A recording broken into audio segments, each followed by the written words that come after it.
আপনি কি জানেন আপনার আধার কার্ডের সাথে কোনো মোবাইল নাম্বার লিংক আছে কিনা? যদি লিংক থাকে সেই মোবাইল নাম্বারটা কত? জানেন না, তাই না? চিন্তা নেই, মাত্র 1 মিনিটে দেখে নিতে পারবেন আধার কার্ডের সাথে মোবাইল নাম্বার লিংক আছে কিনা। আজকের ভিডিওতে আমরা দেখব আধার কার্ডের সাথে মোবাইল লিংক থাকলে কি কি সুবিধা হবে, কিভাবে চেক করবেন লিংক আছে কিনা, লিংক করতে বা নাম্বার পরিবর্তন করতে কি করতে হবে।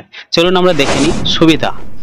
আধার কার্ডের সাথে মোবাইল নাম্বার লিংক থাকলে ওটিপির মাধ্যমে আপনি হারানো আধার কার্ড আবার ডাউনলোড করতে পারবেন। ব্যাংকের কাজ হবে, পেনশন, ডিবিটি ইত্যাদি সরকারি কাজে ভেরিফিকেশন করতে পারবেন। এমনকি বর্তমানে আইসিডি স্কুলে বাচ্চাদের গার্জেনদেরকে অর্থাৎ বাবা মাকে প্রত্যেকের আধার কার্ডের সাথে মোবাইল নাম্বার লিংক করতে বলছে। রেশন কার্ডের ক্ষেত্রে যে কোনো কাজ করতে গেলে আপনার আধার কার্ডের সাথে মোবাইল নাম্বার লিঙ্কটা লাগবে। সর্বপ্রথম এবারে আমরা জানবো আধার কার্ডের সাথে মোবাইল লিঙ্ক আছে কিনা সেটা জানার পদ্ধতি।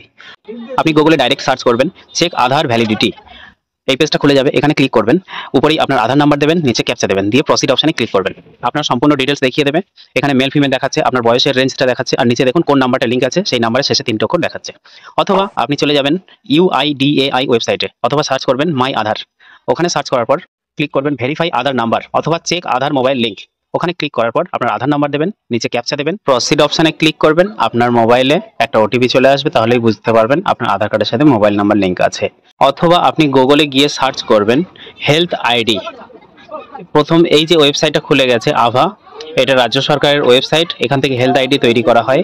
ক্রিয়েট আভা নাম্বার এই অপশনটাতে ক্লিক করবেন। ক্লিক করার পর আপনার আধার কার্ড নাম্বার দেবেন, নিচে টিক বক্সে ক্লিক করবেন, তার নিচে ক্যাপচা দেবেন, দিয়ে নেক্সটে ক্লিক করবেন।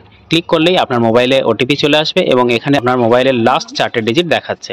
দেখুন, এখান থেকেই আপনি জানতে পারবেন আপনার আধার কার্ডের সাথে কোন মোবাইলটা লিঙ্ক আছে। যদি লিঙ্ক না থাকে এখানে দেখিয়ে দেবে যে আপনার আধার কার্ডের সাথে কোনো মোবাইল নাম্বার লিঙ্ক নেই। এভাবে আমরা দেখে নিলাম কিভাবে আধার কার্ডের সাথে মোবাইল নাম্বার লিঙ্ক করা যায়। এখন কথা হচ্ছে যদি লিঙ্ক না থাকে তাহলে আপনি কি করবেন। আপনার আধার কার্ডের সাথে মোবাইল নাম্বার যদি লিঙ্ক না থাকে, লিঙ্ক করার জন্য আপনি নিকটবর্তী আধার সেন্টারে যাবেন অথবা আপনার পোস্ট অফিসে গিয়ে যোগাযোগ করবেন। ওখানে যদি আধার কার্ডের সাথে মোবাইল নাম্বার লিঙ্ক হয়, খরচা পড়বে মাত্র 50 টাকা। ওখান থেকে আপনি আপনার আধার কার্ডের সাথে মোবাইল নাম্বারটা লিঙ্ক করবেন। ভালো লাগলে সাবস্ক্রাইব করবেন, ভিডিওটাতে লাইক করবেন।